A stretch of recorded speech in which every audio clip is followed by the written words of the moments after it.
আছেন? আসসালামু আলাইকুম। জায়গাটি অবশ্যই সবার পরিচিত। সবাই কেমন আছেন?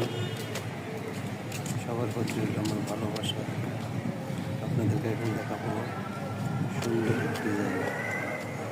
এটি বাড়িতে রয়েছে ফুলের বাগান, সারি সারি ফুলের বাগান, বিশাল বড় বড় দালান কোঠা আর সুন্দর একটি রাস্তা। যতই সামনের দিকে আগাচ্ছি সুন্দর একটা দৃশ্য দেখতে পাচ্ছি। উপরেও আর একটা ফুলের বাগান। কত সুন্দর ফুল।